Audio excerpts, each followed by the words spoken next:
নমস্কার, আবার একটা নতুন রেসিপি দেখার জন্য সবাইকে ওয়েলকাম করছি।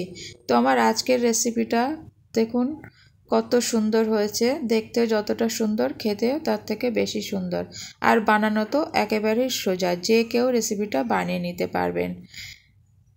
তো এই রেসিপিটা চা দিয়ে খাওয়ার একটা উপযুক্ত রেসিপি। তো দেরি না করে চলো রেসিপিটা কিভাবে বানিয়েছি দেখে নিই।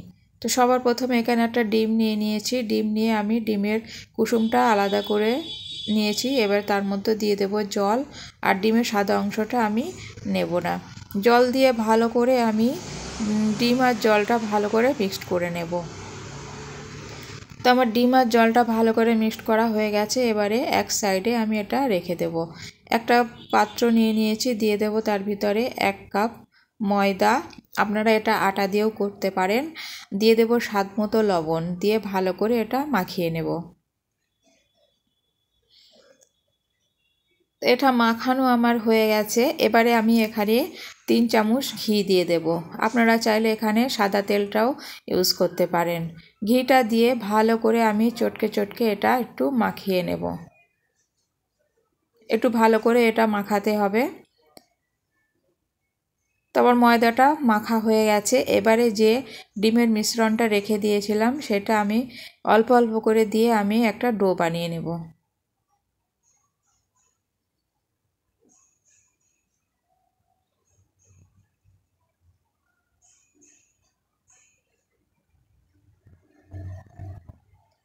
তো ডোটা আমার রেডি হয়ে গেছে। এবারে আমি রেস্টে রেখে দেব। তো ফিরে এলাম। আটাটা আমার পুরোপুরি সেট হয়ে গেছে দেখুন।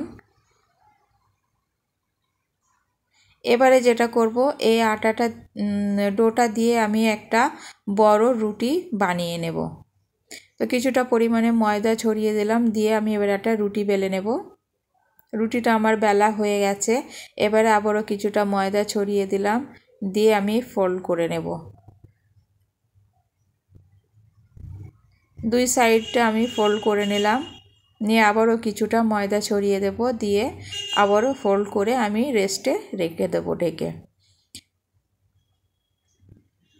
এবারে আমি চিনি শিরাটা বানিয়ে নেব। তো এখানে আমি 1 কাপ চিনি নিয়েছি, দিয়ে দিলাম 3টে এলাচ, আর দিয়ে দেব 2 কাপ জল। দিয়ে ভালো করে আমি জল আর এবং চিনি ভালো করে ফুটিয়ে নেব।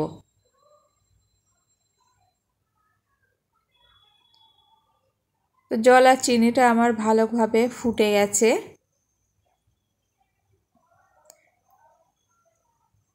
আর বেশি জাল করব না। এবারে জল আর চিনির শিরাটা আমি এবারে নামিয়ে নেব।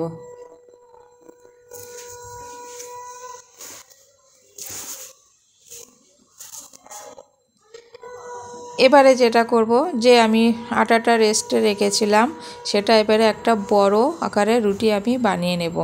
দেখুন এতটাই পাতলা করে বেলতে হবে, মোটা রাখলে হবে না, তাহলে ভাজতে গেলে কাঁচা থেকে যাবে। যতটা পাতলা করে বেলবেন ভাজাটা ততটাই ভালো হবে। এবার একটা কুকি কাটার নিয়ে নিয়েছি। কুকি কাটারটা নিয়ে আমি একটা ডিজাইন করে নেব। আপনারা আপনাদের পছন্দ মতো ডিজাইনটা করতে পারেন। এবারে একে একে সমস্ত রুটিগুলো কেটে নেব।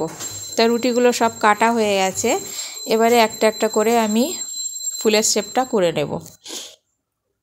তো মাঝখানে একটু জল লাগিয়ে নিয়েছি। আপনারা চাইলে আটার পেস্টটাও লাগাতে পারেন। তো 3টে আমি ফুল পরপর সাজিয়ে নিয়েছি।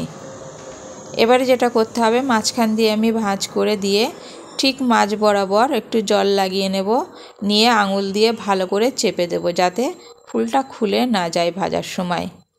এবার একটা কাঁটা চামচ নিলাম, কাঁটা চামচটা দিয়ে আবার এটা একটা সুন্দর ডিজাইন করে নেব। তো আমার একটা ফুল রেডি হয়ে গেছে।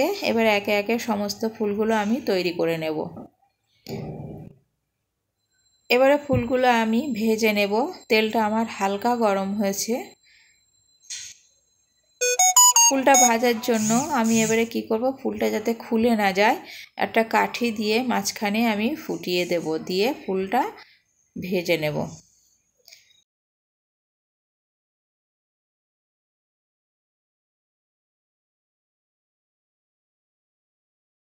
হালকা গরম তেলে আমি এটা ভেজে নেব ভালো করে।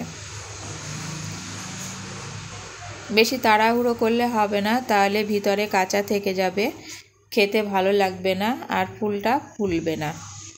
এবারে তেলটা হালকা হালকা করে ছড়িয়ে দিলে দেখা যাবে যে ফুলের পাপড়িগুলো খুলে আসছে। তো এভাবে আমি সমস্ত ফুলগুলো ভেজে নেব। তোমার ফুলটা পুরোপুরি ভাজা হয়ে গেছে। দেখুন কামরাঙা পিঠা, এই পিঠাটা একদম বানানো সহজ, খেতেও কিন্তু অসাধারণ হয়েছিল।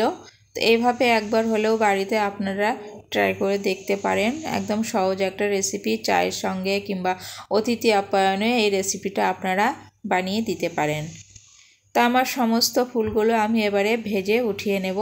তো ফুলগুলো আমার পুরো ভাজা হয়ে গেছে। এবারে কাঠিটা খুলে নেব। কাঠিটা খুলে আমি যে চিনি শিরাটা করে রেখেছিলাম সেই চিনি শিরার ভিতরে ডুবিয়ে তুলে নেব।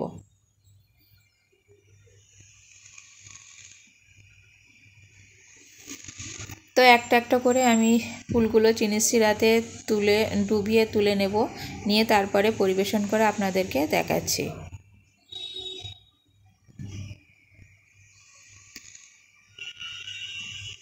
তা তৈরি হয়ে গেল আমার কামরাঙা পিঠে।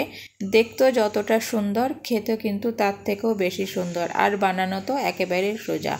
তা রেসিপিটা যদি একটু আপনাদের ভালো লাগে কিংবা পছন্দ হয় তো চ্যানেলটাকে সাবস্ক্রাইব করে ভিডিওতে একটা লাইক করে দেবেন, আর নিত্য নতুন ভিডিও দেখার জন্য আমার পাশে থাকবেন। তো রেসিপিটা এখানেই শেষ করছি। আবারও দেখা হবে নতুন একটা রেসিপিতে। ততক্ষণ সবাই ভালো থাকবেন, সুস্থ থাকবেন। টাটা।